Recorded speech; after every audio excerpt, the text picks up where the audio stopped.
Of the more than 900,000 islands in the world, only about 16,000 are actually inhabited. These islands vary immensely in their geographical characteristics. It is truly remarkable how some people have carved out a place to call home on the tiniest, most remote slices of land you could imagine. So for today's video, we're going to count down the top 15 smallest islands in the world that people actually live on. Starting with number 15, Visovac Croatia, Montenegro. Alright, Visovac Croatia, which translates to mean Our Lady of the Rocks, is a tiny man-made island that's in the Bay of Kotor in Montenegro. This unique place holds a culturally significant role in Montenegro, something that can be traced back centuries. It's dedicated to the Virgin Mary. Legend says that the island was created by seamen who, over hundreds of years, placed stones and rocks at this spot, with the first island starting to form in the 1400s. The tradition continues to this day, and local fishermen, along with visitors, gather to drop stones into the bay during an annual event known as Festanada.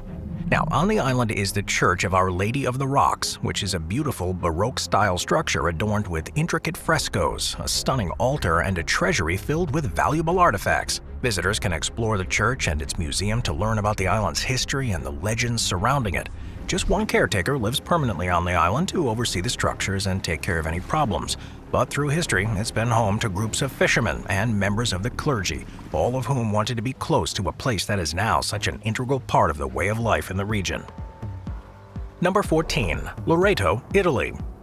Lake Iseo, a stunning part of the Lombardy region of Italy, where the water is crystal clear and the medieval towns along its shores are surrounded by mountains. But the most magical thing about this place is a tiny island known as Loreto. Almost looking like a page out of a fairy tale book that's come to life, evidence has been found of people living there as long ago as 1238. But it took on its current charm and character when in the 15th century a group of Clarice nuns bought it and built a convent. Over the following centuries, various different owners took over and added their own touches to Loreto, including its main castle, a series of turrets, 2 lighthouses, a marina, and a collection of exotic trees and plants. Rumor has it that George Clooney once tried to buy the island, but the current owners, who are from nearby, refused his offer and have instead pledged to live there for the rest of their lives. With the exception of rare events that are hosted on the island, it's off limits, unless you're expressly invited by the owners. So this is one place that you'll have to admire from afar. Number 13. Saba Island, the Netherlands Antilles. Saba Island, which is part of the Netherlands Antilles, is the smallest territory in the Caribbean. It's known for its unspoiled beauty, its lush landscapes, and unique charm. This small volcanic island, which has the nickname of Unspoiled Queen of the Caribbean, is very different from the other islands. Despite covering an area of just 5 square miles or about 13 square kilometers, its landscape is varied, and the thing that stands out the most as you approach it is Mount Scenery, which is actually the highest point in the Kingdom of the Netherlands. Hiking to its summit through dense rainforests is one of the main attractions for visitors on the island, who are then rewarded with spectacular panoramic views of the Caribbean Sea. There's a permanent population of fewer than 2,000 people, making it the smallest territory by population in the Americas, and there are just 2 towns, the Bottom, which is the capital, and Windward Side. These and several smaller settlements are precariously positioned around Mount Scenery, which is an active volcano that last erupted in the 17th century. This does, though, create a number of hot springs in the area, which are popular with locals and tourists, and has made the land so fertile that there's a cloud forest of which supports a large number of plant and animal species, many of which aren't found anywhere else in the world. Number 12. Pontikonissi, Greece. Pontikonissi, which means Mouse Island, is a tiny islet that's in the Ionian Sea just off the coast of Corfu in Greece. The name originates from its distinctive shape, which resembles a mouse's head and body when viewed from a distance, and it covers an area of just 2.5 acres. It's a small, lush island with dense vegetation, and the only building there is a solitary, charming church known as the Vlacherna Monastery. The original structure on the site was first built in the 11th or 12th centuries, but the one that stands there now is a 17th century monastery that's pristinely white, with a red-tiled roof and perched at the edge of the islet where it's connected to the mainland by a narrow causeway. At any time, there are a couple of monks living in the monastery, and it's open to visitors to explore the structure and to take in the incredible views of the surrounding region. What's possibly the most surprising thing about such a small islet, though, is its influence in ancient culture, particularly to the ancient Greeks. It was mentioned in a number of stories from the time, but most famously, according to mythology, it's actually the petrified ship of Odysseus, which means it was turned to stone by the sea god Poseidon. an act that brought an end to his journey in the Odyssey. Today, the islet's natural beauty and historical significance make it a popular destination for tourists and locals. It's the perfect place for those looking for a peaceful retreat among the backdrop of the Ionian Sea. Number 11. Dangar Island, Australia. Located in the Hawkesbury River, just a short distance from Sydney, is Dangar Island, which is one of the area's best-kept secrets, something the locals would prefer that remains that way. Accessible only by boat, Dangar Island has no cars, making it a calm, peaceful, and eco-friendly place where visitors and residents instead rely on bicycles and footpaths to get around. All supplies come in via the ferry, and when deliveries are made, you'll often see residents loading everything into wheelbarrows to take them back to their homes. With vegetation including native bushland and vibrant gardens, it's a haven for birdwatchers and nature enthusiasts. In all, it covers an area of just 1/10 of a square mile, or about 2.9 square kilometers, so you can walk across it in just 5 minutes. And there's a permanent population of 303 people, according to the most recent census. It is an incredibly tight-knit community, and one that has all the modern conveniences you'd expect of a home on the mainland. One of the most popular places for locals and visitors is the Dangar Island Cafe, and there's also a bowling club that welcomes everyone, but the real attraction of the place are the stunning waterfront views and a coastline that has a number of secluded beaches and picturesque spots that are ideal for swimming, picnicking, and kayaking. Number 10. Mont Saint-Michel, France. Mont Saint-Michel is an island commune and medieval abbey that's in Normandy in France. This UNESCO World Heritage Site is one of the most iconic and recognizable landmarks in France and attracts millions of visitors from around the globe each year. The 17-acre island of Mont Saint-Michel sits atop a rocky mound in the midst of vast tidal flats around half nautical mile from the mainland. Historically, this was the ideal position for an abbey because it was easily accessible for pilgrims during low tide, but easily defendable too, particularly as the waters began to rise around it. This strategic advantage meant, for example, that it was never conquered during the 100 Years' War, despite repeated attempts by the English, and once famously saw a small French garrison fend off a full-scale attack with minimal casualties. Amazingly, the abbey is now more than 1,000 years old, and while primarily used as a place of worship, it was also used as a prison with spaces reserved for high-profile inmates, and not a single person is thought to have ever escaped. During the medieval period, pilgrims would trek across from France, Germany, England, and Italy to the abbey, and were known as Migingo. With the water level varying by 46 feet or 14 meters between high tide and low tide, it was often called Saint-Michel and the Peril of the Sea, and it's still dangerous crossing today for those who choose to not make the journey by the more recently built causeway. Historical records also show the exact way the pilgrims would have taken, and you can follow their footsteps with a choice of 10 different long-distance hiking routes. The abbey is a blend of Romanesque and Gothic styles, showcasing intricate carvings, soaring arches, and ornate cloister. There's also the village of Mont Saint-Michel, which is predominantly on the mainland and is a picturesque labyrinth of narrow cobblestone streets, medieval buildings, quaint shops, and eateries. While it is mainly a tourist site now, the latest census showed that 27 people live in the structure on the island on a permanent basis, with around a third of them being monks or nuns. But there have been times in the past when this number has exceeded 1,000. Number 9. Santa Cruz del Islote, Colombia. Often said to be the most densely populated island in the world, Santa Cruz del Islote is part of the San Bernardo archipelago, which can be found off the Caribbean coast of Colombia. Measuring just 2.4 acres in size, this island is home to between 500 and 800 people, all of whom have adapted to the compact living conditions by constructing multi-story homes, allowing several generations of families to coexist on this tiny piece of land. Originally, the island was even smaller, and it was only in the 1860s that fishermen first started to live there. They brought in materials like seashells, coconut shells, and tree trunks and used them to expand the size. And more people started moving there, both because of the plentiful stocks of fish in the surrounding reef and the fact that it has no mosquitoes. Life on the island is still centered around fishing, but there are other jobs available, like you'd find in any other community. Amazingly, residents have created a network of homes, schools, and even a soccer field, and also welcome visitors to show them their unique way of life. It is an opportunistic society, and that's even where the island's name came from. For a long time, it wasn't actually called anything because it was seen as too small to be worth it. But one day, a tide washed up a cement cross, so the residents took it and installed it at the center of the island, and then it became known as Santa Cruz del Islote, which translates to mean Holy Cross of the Islet. Number 8. Migingo Island, Lake Victoria.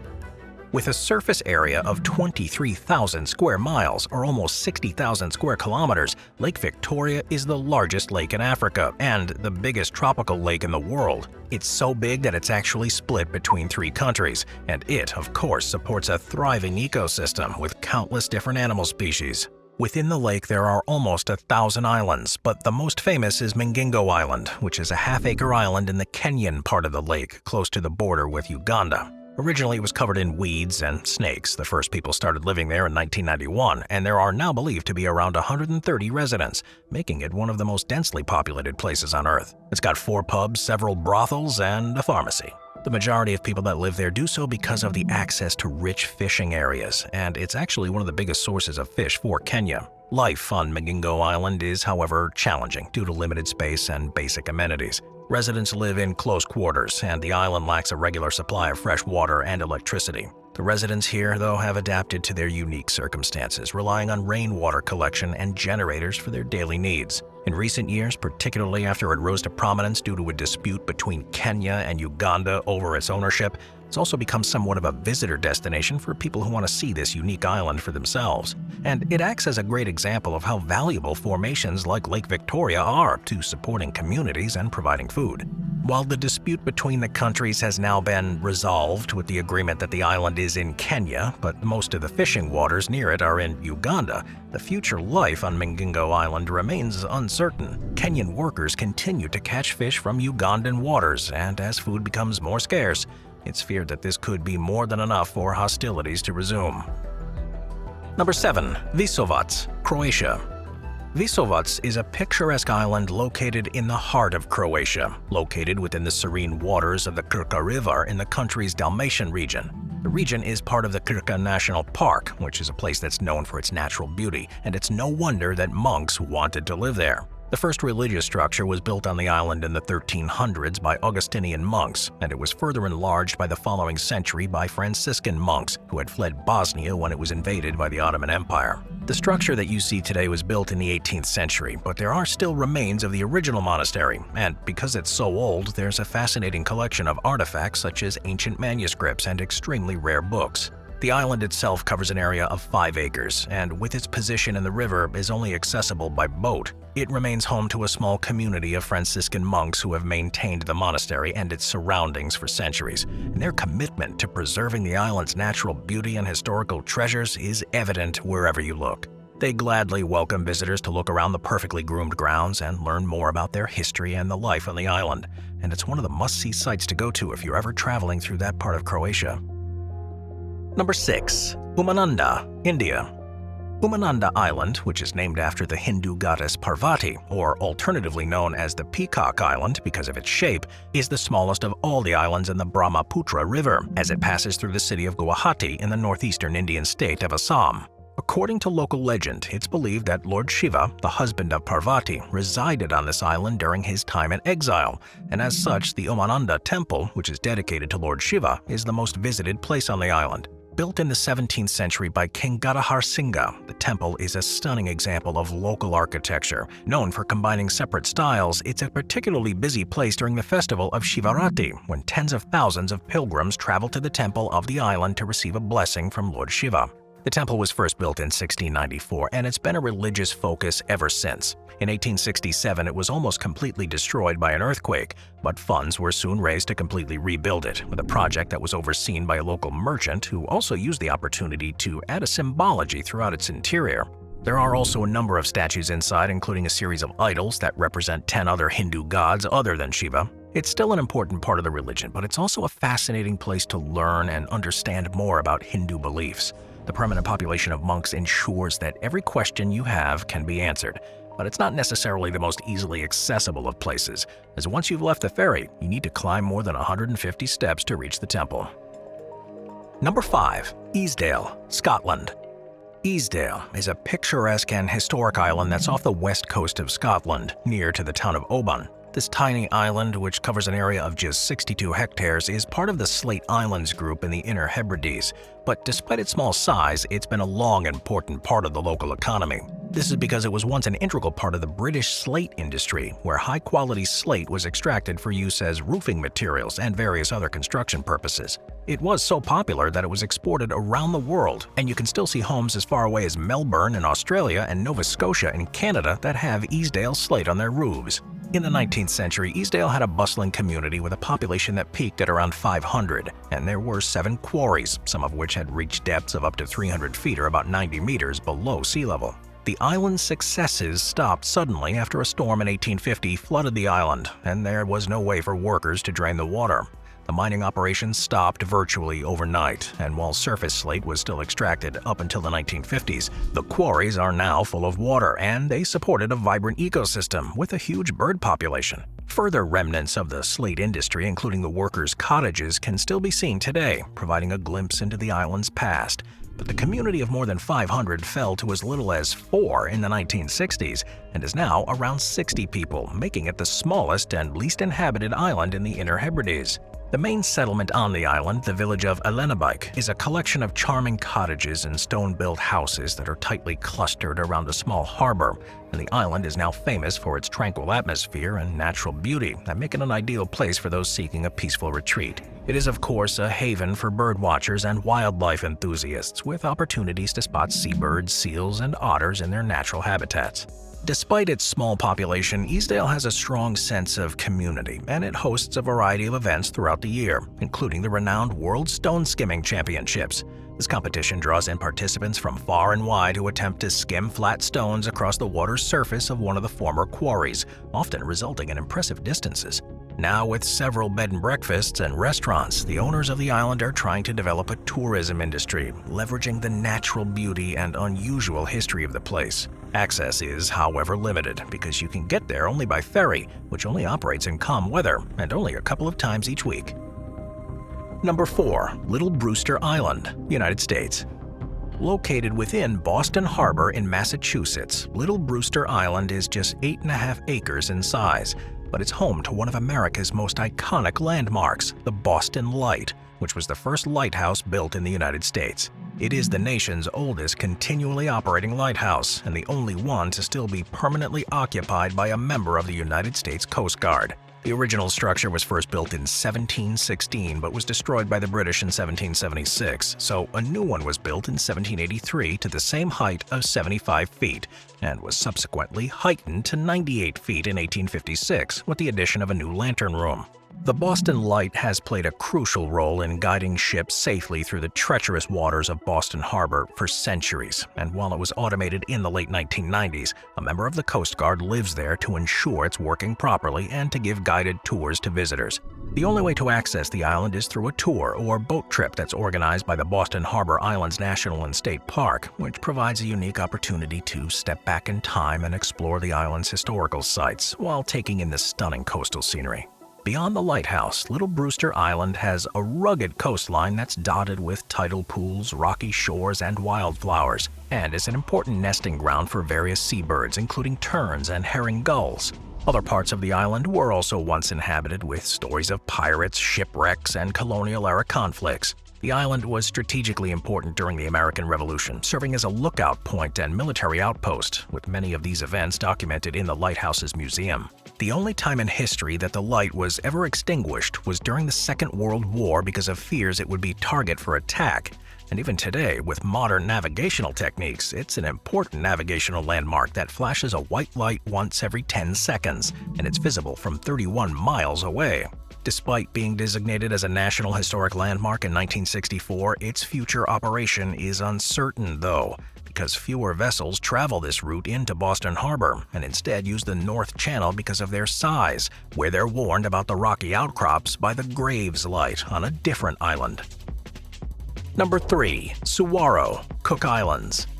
Named after British explorer James Cook, who explored the South Pacific in the 1770s, the Cook Islands are a chain of 15 islands that make up one of the most remote countries on the planet. One of the islands, called Suwarrow, is virtually an untouched atoll, and itself is located approximately 800 miles to the north of Rarotonga, which is the largest of the Cook Islands.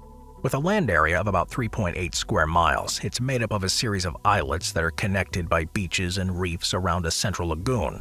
It's named after the Russian ship Suwarrow, which explored the area in the 19th century, and its history is intertwined with tales of shipwrecks and adventurous sailors seeking refuge on its shores. In fact, there's plenty of evidence to suggest people have intermittently lived there throughout history, including pirates, who are believed to have used it as a hideout.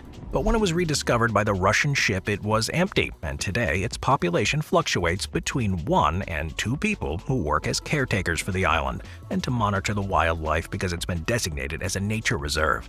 The role of caretaker is re-advertised every 5 years, and they are taken on this barge along with 6 months' worth of food and stay there until they're replaced. Outside of the official supply trip, the only other way to reach the island is by private yacht or chartered vessel. And even then, you need a permit to land, which is quite difficult to obtain. These restrictions means it's one of the best preserved tropical islands in the world, and its natural beauty is simply breathtaking. The atoll is surrounded by crystal-clear turquoise waters teeming with marine life, and the coral reefs that surround the island are alive with vibrant corals, tropical fish, and a thriving marine world. Those fortunate enough to swim there are soon joined by sharks, whales, sea turtles, and schools of colorful fish, something you'd rarely find anywhere else. The beaches are stunning too, with powdery white sands that stretches for miles, and they're dotted with coconut palms and lush tropical vegetation. The land features are less developed than those in the water though, because it's all low-lying and susceptible to being flooded when storms pass over. Number 2. Corvo, Azores. Corvo is the smallest and northernmost island in the Azores archipelago, which is an autonomous region of Portugal that's in the North Atlantic Ocean. With its rugged terrain, lush landscapes, and welcoming community, it is truly a unique place. But covering an area of just 6.6 square miles and a population of just 384 people, it's as remote and isolated as you can get. The island is located approximately 930 miles to the west of mainland Portugal, but this detachment has helped preserve the island's natural beauty and cultural heritage. The village of Vila de Corvo is the only settlement there, and setting foot in it is like journeying back in time, with colorful houses, cobblestone streets, and a laid-back atmosphere from a long-lost age. Beyond the town, the island is made up of dramatic cliffs, lush valleys, and picturesque vineyards. And at its center lies Caldeirão, a massive volcanic crater that collapsed in on itself during the last eruption around 430,000 years ago. The Caldeirão is a haven for hikers and nature enthusiasts, offering numerous trails that lead to breathtaking viewpoints, with one of the most popular expeditions being the trek to the summit of Mont, where you can enjoy panoramic views of the island and the surrounding ocean. The economy on the island relies mainly on agriculture, particularly the cultivation of wheat and corn, which grows well there because of the fertile soil and the temperate climate. Vineyards also grow grapes for a one-of-a-kind type of wine, and fishermen also do very well from the large numbers of fish in the surrounding waters. The island's virtually completely self-sufficient, with the excess produce sent back to the mainland, and it's actually surprisingly accessible, with Corvo Airport serving as a link to the island and connecting it to the other more populated Azorean islands, where you can transfer to the mainland Portugal if you need to.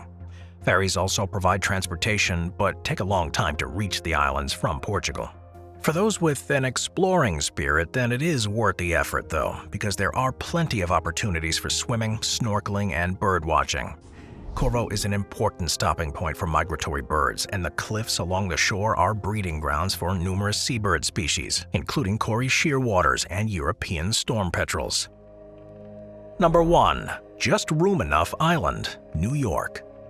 Just Room Enough Island, which is also known as Hub Island, is a tiny private island that's in the Thousand Islands region of the St. Lawrence River in upstate New York. This small piece of land, covering just 1/13 of an acre, has earned its distinctive name for a very clear reason. It's literally just room enough for a single house and a small yard, and is easily the smallest island in the world that's inhabited. Originally purchased by the Sizeland family in 1950s as a vacation retreat, they built a small cottage on the rocky outcrop, and now the same cottage, complete with a small yard and a white picket fence, occupies nearly the entire landmass, leaving only a narrow strip of space between the house and the water's edge. It's a perfect example of whimsical human nature to see how small of an island someone could actually live on.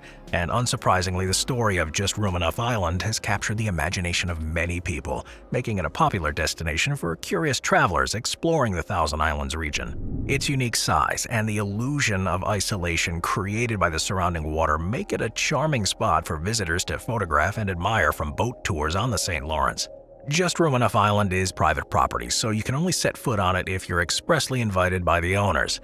The surrounding area offers plenty of recreational opportunities for tourists. It's accessible only by boat, and there's various boat tours available in the area that provide a close-up look at the island along with many of the others in the river. And travelers can choose from guided tours that offer historical insights about the region or rent their own boats to explore the islands at their own pace. The Thousand Islands region is famous for its stunning natural beauty, including lush forests, clear waters, and wildlife. So while you're there, you can explore the nearby Wellesley Island State Park, enjoy boating and kayaking on the river, or take in scenic drives along the picturesque Route 12. It's Just Room Enough Island that'll stand out the most though, because from some angles, it looks just like a floating house.